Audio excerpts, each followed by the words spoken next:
subscribe YouTube Berazam.com dan pastikan untuk menyalakan notifikasinya. Assalamualaikum warahmatullahi wabarakatuh. Selamat petang sahabat Berazam. Beruntung sekali pada hari ini saya bertemu dengan Wakil Ketua Komisi 2 DPR RI Bapak Dr. Haji Samsurizal SEMM. Nah, seperti yang Anda ketahui, dua daerah di Provinsi Riau, Kabupaten Kampar dan Kota Pekanbaru melakukan pelantikan pejabat bupati dan wali kota oleh Gubernur Riau Bapak Dr. Haji Samsuar. Heboh tentang pelantikan pejabat bupati dan wali kota ini karena ternyata yang diturunkan oleh Menteri Dalam Negeri untuk menjadi pejabat bupati dan pejabat wali kota adalah orang atau figur yang tidak diusulkan oleh Gubernur Riau. Nah, terkait dengan masalah ini kami akan berbincang-bincang dengan Pak Samsurizal yang di DPR RI membidangi masalah pemerintahan, termasuk mitra kerjanya Menteri Dalam Negeri. Assalamualaikum Pak Sam. Waalaikumsalam warahmatullahi wabarakatuh. Pak Dr. Safriyadi dari Berazam. Senang dapat bertemu dengan Pak Safriyadi sebagai konco atau kerabat lama saya sama beliau. Bahkan sebelum Berazam ini mengazamkan dirinya untuk lahir di permukaan pembaca kita semua. Apalagi sekarang ini menjadi semakin berkibar Berazam ini di tengah-tengah dunia maya sekarang ini.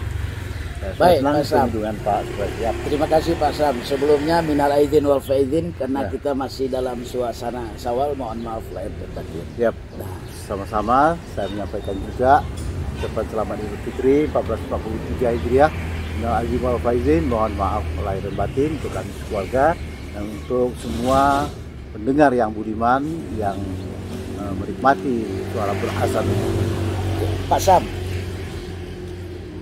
heboh soal pejabat bupati dan wali kota di Provinsi Riau ini tentu tidak lepas dari pengamatan Pak Sam, karena ternyata pejabat yang diturunkan oleh Menteri Dalam Negeri untuk dilantik itu adalah bukan figur yang diusulkan oleh Gubernur Riau ke Menteri Dalam Negeri, tetapi birokrat yang itu dicari sendiri oleh Menteri Dalam Negeri, walaupun sesungguhnya masih stafnya Pak Gubernur. Pak Sam mengamati masalah heboh di daerah ini seperti apa? Barangkali kita anggap ini sebagai sebuah kelucuan, bahkan kalau saya memandangnya tidak sekedar heboh, tapi aneh juga kalau ada usulan seorang gubernur untuk menjadi kepala daerah yang sudah habis masa jabatannya terkait dengan penyelenggaraan pemilihan umum, baik itu pemilihan presiden dan anggota legislatif, juga bersamaan dengan pelaksanaan pilkada seluruh tanah air tahun 2024. Berdasarkan informasi yang kami terima, ada 270 kepala daerah pada tingkat gubernur, bupati dan wali kota se-Indonesia itu akan selesai pada masa jabatannya sebelum dilaksanakannya penyelenggaraan pemilu tahun 2024 tersebut. Nah, berdasarkan undang-undang yang ada itu dimintakan kepada gubernur untuk menunjuk untuk diserahkan kepada pihak Kementerian Dalam Negeri, kemudian ditandatangani oleh Presiden surat tersebut atas usulan dari kepala daerah setempat. Nah, tentu timbul pertanyaan, kalau ada tadi dikatakan oleh Pak Dr. Safriyadi ini dicari oleh Kementerian Dalam Negeri, ya boleh-boleh saja, tapi yang kita maklumi kalau untuk lebih kenal dekat, ya tentu oleh gubernur yang bersangkutan. Karena itu stafnya. Karena stafnya, dia akan mencari orang yang bisa bekerja sama dengan gubernur, kemudian mencari orang yang dipandang sesuai dengan peraturan perundangan yang berlaku. Misalnya persoalan eselonering, kemudian minimal pendidikannya dan pengalaman kerjanya. ada kekhawatiran kita ketika nanti dicari sendiri oleh pihak lain, ya. Padahal yang akan memanfaatkan ini untuk kerjasama dan koordinasi pembangunan daerah itu adalah gubernur kepala daerah, sama dengan kepala wakil bupatinya. Sebagai penguasa daerah dan penguasa administrasi di pemerintahan Provinsi Riau itu adalah tanggung jawab gubernur Pak Samsuan. Nah, kalau ada hal-hal yang lain di luar itu, kita khawatir ini menjadi presiden buruk. Nah, presiden buruk inilah yang akan kita khawatirkan bila mana terjadi pada penunjukan PLT atau PJ kepala daerah setelah ini dan menjelang penyelenggaraan pemilu 2024 ini sementara yang baik. Pak Sam, apakah case seperti di Riau, Kampar dengan Pekanbaru, sepanjang yang Pak Sam ketahui setelah mulai masuknya fase transisi ini juga terjadi di daerah lain? Sepanjang yang saya ketahui dari proses menjelang penyelenggaraan pemilihan umum tahun 2024 dan tahapan pemilu itu belum dimulai lagi sampai dengan hari ini. Jadi berakhirnya masa jabatan wali kota Pekanbaru dan Bupati Kampar ini termasuk yang agak lebih awal. Pak Sam, kita bicara lebih awal tentang regulasi ya. Regulasi yang saya pahami yang dipakai untuk menunjuk atau menetapkan PJ ini adalah Permendagri nomor 1 tahun 2018 yang sesungguhnya regulasi itu mengatur tentang cuti bagi bupati, wali kota, termasuk gubernur dalam mengikuti masa kampanye. Nah, di dalam Permendagri itu ada klausul bahwa penunjukan PJ itu ada dua pintu, Pak. Satu, kewenangannya ada pada gubernur mengusulkan kepada Menteri Dalam Negeri. Yang kedua, diberikan celah oleh Permendagri itu kepada Menteri Dalam Negeri untuk menunjuknya. Nah, ketika dua celah ini sama-sama dipakai ya, inilah yang terjadi di daerah. Menurut Pak Sam, regulasi itu arif atau tidak? Berbeda dengan case yang sedang dihadapi oleh kita saat ini, termasuk juga dengan proses penyelenggaraannya nanti ke depan oleh pemerintah Republik Indonesia. Dalam hal ini adalah Kementerian Dalam Negeri.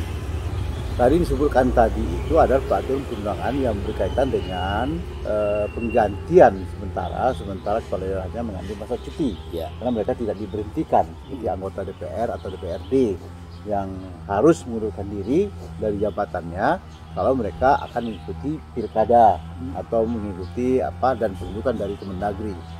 Karena dalam undang-undang yang saya ketahui bahwasanya yang kita lakukan dan kita hadapi saat ini adalah karena penyelenggaraan pemilihan umum itu dilakukan secara serentak di tanah air terhadap 270 kepala daerah menjelang penyelenggaraan pemilu tahun 2024 itu nantinya. Nah, ini yang saya katakan, ini yang membuat dia akan sedikit berbeda. Nah, soal celah dari Kemendagri itu boleh-boleh saja itu dimanfaatkan.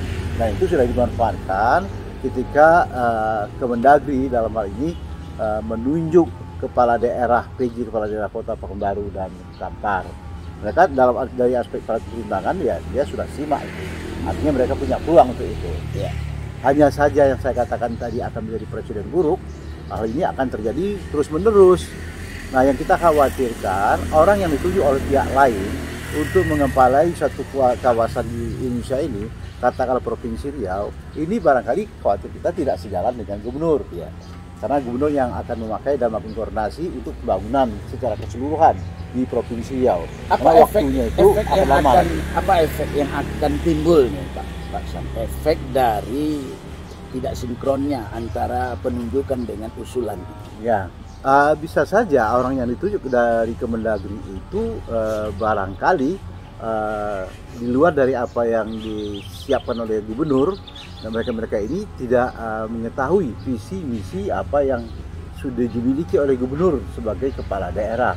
Karena sebelum beliau dilantik menjadi gubernur, itu mereka punya visi misi. Visi misi ini dituangkan dalam LK RPJMD. RPJMD itu dijabarkan setiap tahunnya di dalam rencana kerja pemerintah daerah. Kemudian itu ada indikator-indikator utamanya yang harus dilakukan oleh masing-masing kepala daerah. Dan kepala daerah pun akan menjabarkan kegiatan-kegiatan ini, apa yang sudah dijadikan visi dan misi gubernur, untuk disatukan dengan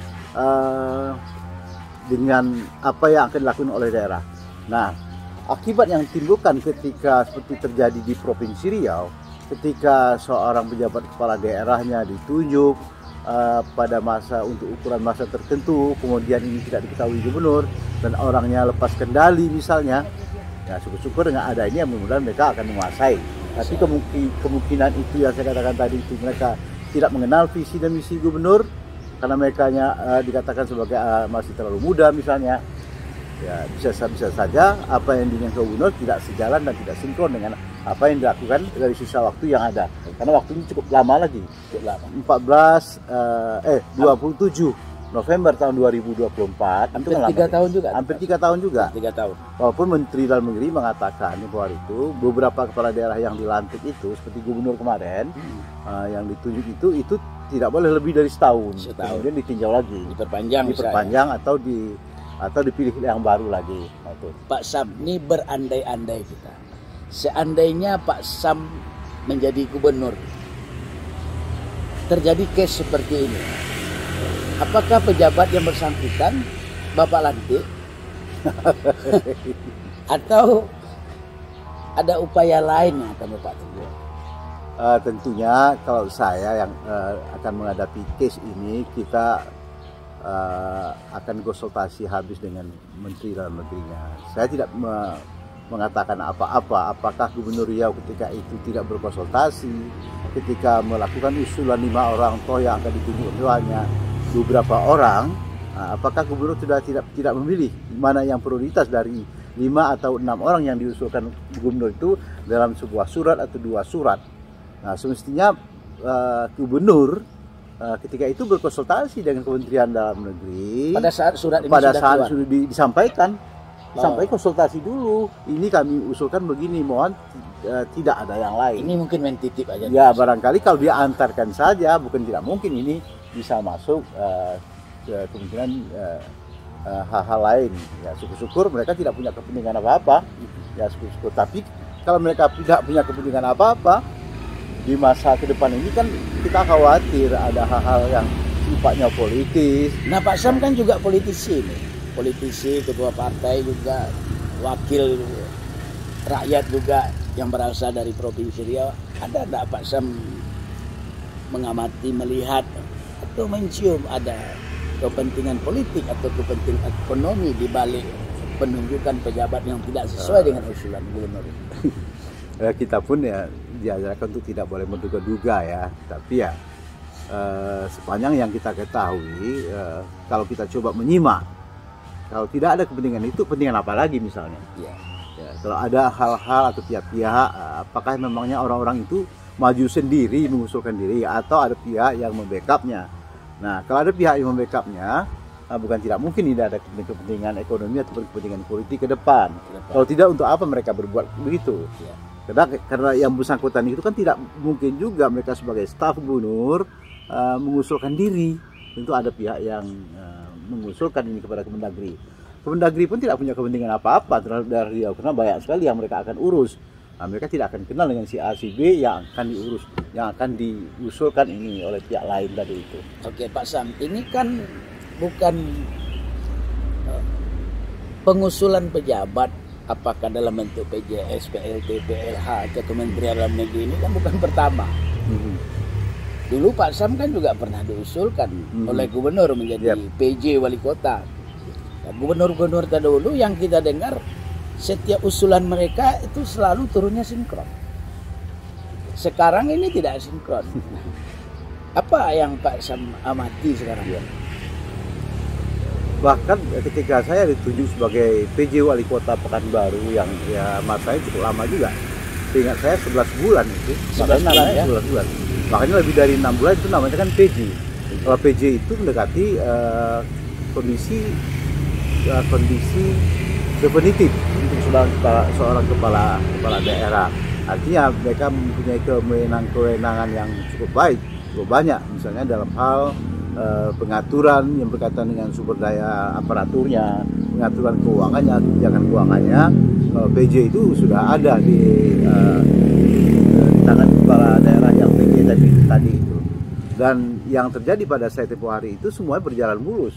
Juga ya? Pak Rusli Zainal mengusulkan dan tidak ada lain yang diusulkan, dan itu yang diturunkan oleh Kementerian Dalam Negeri, dan sehingga saya dilantik secara mulus juga ketika itu oleh pihak Kementerian Dalam Negeri, dalam hal ini diwakilkan kepada Gubernur Riau.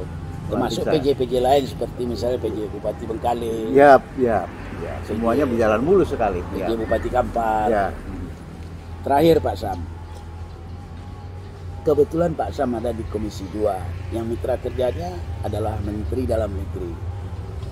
Apa rencana Pak Sam setelah melihat situasi di daerah ini? Apakah akan bertanya nanti ke Menteri Dalam Negeri atau mempersoalkan ini terkait dengan usulan gubernur yang tidak diakomodir oleh Kementerian Dalam Negeri? Barangkali mungkin tidak akan mempersoalkan, karena tadi kita tahu dalam undang-undang itu memang ada celah untuk Kementerian Dalam Negeri. Mereka punya hak untuk melakukan penunjukan ya, jadi tidak perlu dipersoalkan lagi.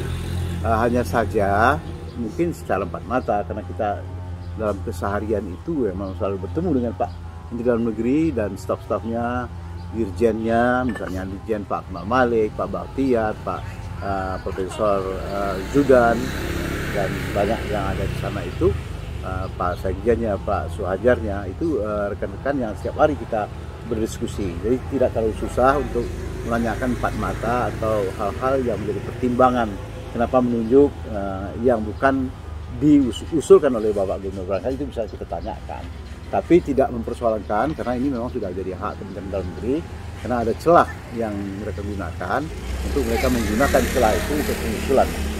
Memang menjadi pertanyaan kita, menjadi tanda tanya besar bagi masyarakat Riau.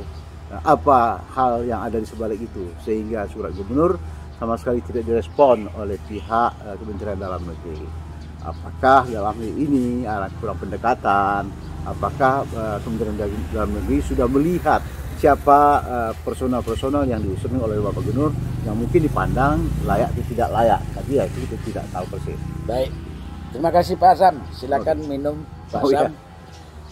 Baik sahabat Berazam, demikian bincang-bincang ringan kami bersama Pak Dr. Haji Samsurijal SEMM, Wakil Ketua Komisi 2 DPR RI yang kebetulan wakil rakyat dari pemilihan Provinsi Riau.